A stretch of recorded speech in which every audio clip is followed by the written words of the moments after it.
XRP and Ripple are alive and well. Let's go. And now, the XRP Minute with Chip on the Chain. Chip here with the XRP Minute. If it's your first time here, like, subscribe, click that notification bell. That way you're notified anytime Jeff or I drop a video.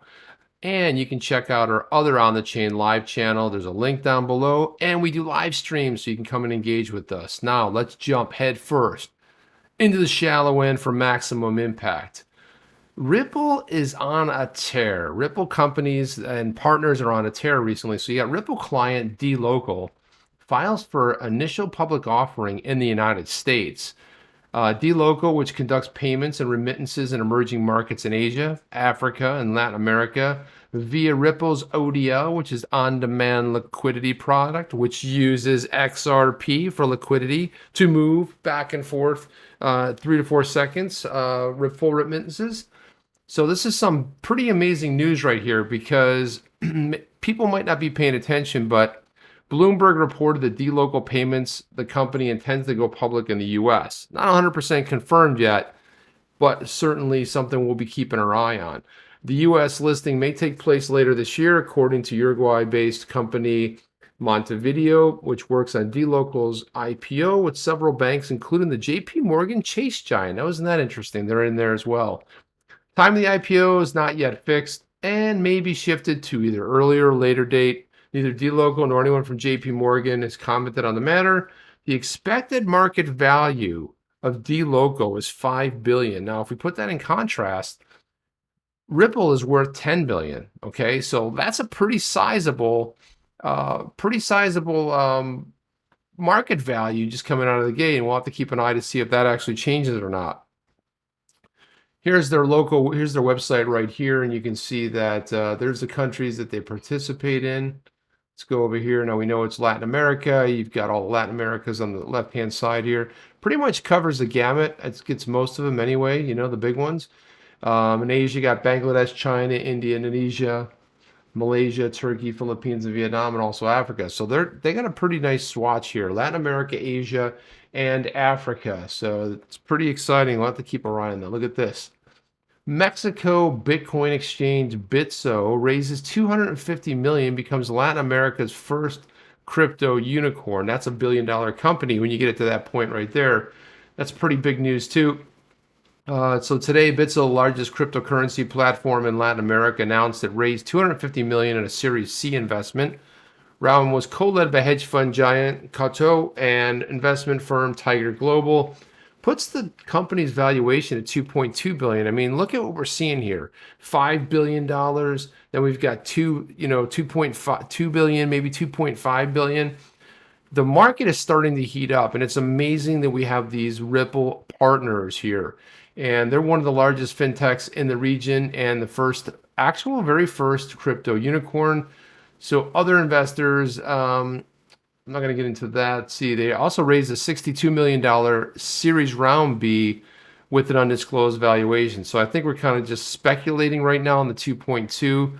Investment will be used to continue to provide access to cryptocurrencies for local residents and expand operations, said Bitso's co-founder and CEO Daniel Vogel.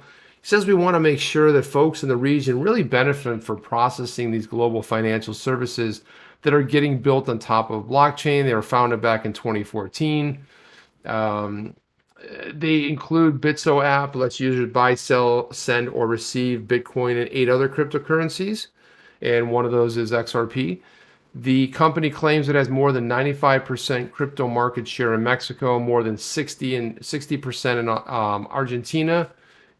And in January, Colombia regulators reportedly chose Bitso as one of the 9 companies allowed to test crypto use cases in the government's pilot contest. Now, let's get to the important stuff.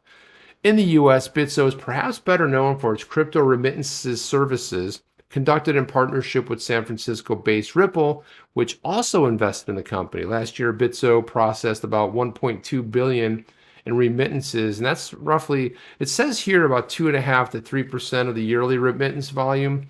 I know it was a little bit heavier than that into Mexico. I think it might have been more closer to 10 or 12%.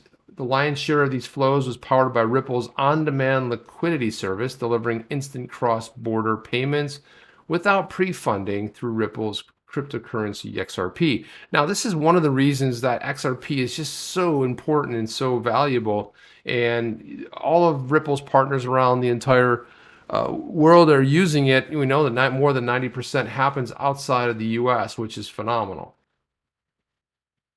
Here's their website right here. This is what it looks like, typical looking, exchange website. Smart, clean, nice looking website. And even Ashish Burla, who heads up product over at Ripple, chimed in. There was an article here published in TechCrunch, just kind of talking about the Bitso raise at 250 million. Ashish Burla says, it's been a pleasure working with Daniel Vogel and Pablo Gonzalez and Ben Peters over the last several years and watching them grow. And as we know, this is a Ripple company that they invested into the premier crypto player. They are the crypto player, and they're like one of the region's first unicorns. And guess what? Also a Ripple partner, and Ripple also has invested as well. Then we have this, Peter Brandt. I know we talked about him recently. Peter Brandt says he was so wrong about XRP, and he warns about a come to Jesus moment coming to crypto. Veteran trader who actually accurately predicted Bitcoin's collapse in January 2018 says he was too critical of those who supported XRP. Peter Brandt once called the crypto asset a scam, but now he tells his 484,000 followers on Twitter that traders have proven him wrong. He said he ran into the valuable character limit. I've been harsh on XRPers and they've been proved me wrong. He said that in the long run, he thinks crypto will have this massive correction. And this is the tweet he put out. Someday, maybe not this month, this year, this decade, but Bitcoin and cryptos will have a come to Jesus correction. Fortunes, inheritances, life savings will be lost. The losers will be those who really don't understand cryptocurrencies and cannot stand the pain, and those that are leveraged. Now that makes a lot of sense, but it's kind of a broad statement. And also too, I kind of wonder what's going to happen to Dogecoin. A lot of people are getting in. There's going to be dips. I mean, the market normal cycle. So I need to see what happens there. We'll just have to keep an eye on that because there's going to be, he's kind of right. If you're leveraged, you could end up getting hurt. And if you don't understand what you're doing, of course, but that goes for almost any trading. And then we have, at Nitzbutts here, he says, has anybody noticed that PolySign is shaping up to be the Fort Knox of crypto, I should say, and Ripple's new board member was literally in charge of Fort Knox with both announcements on the same day? It's a pretty interesting sort of observation there. Yeah, they really do seem to be the institutional Fort Knox of crypto, right? They're really shoring up, really in stealth, kind of making some plays here and there. They just got that New York banking license on their subsidiary. They're making some plays. Then we have this from FinTwit. If history repeats, the next few weeks could be life-changing for XRP, right? Could potentially be life-changing. Then we have this. This is FitWit right here.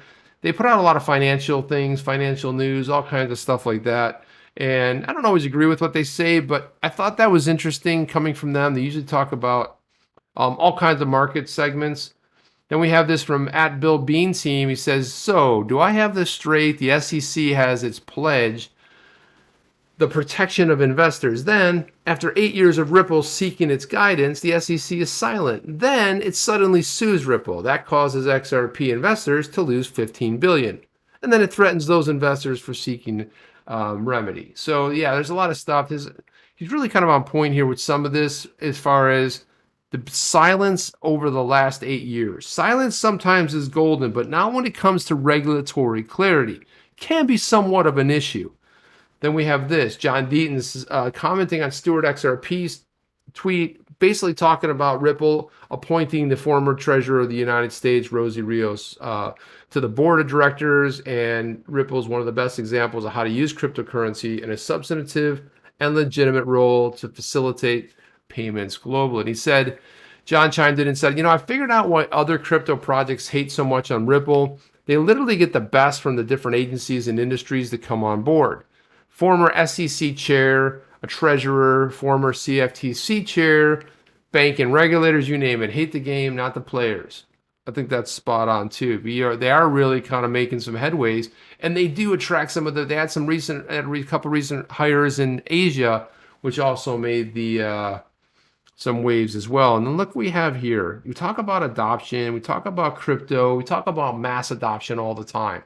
And what do we have right here? Well, Visa partners with fintech startup Tala to drive crypto adoption into emerging markets. And that's something that we just covered earlier with Bitso. They're really what used to be called an emerging market is now pretty much on its way, because the South American market, and also you've got parts of Africa, which are still emerging. And so you see pretty much have everybody getting into the game here.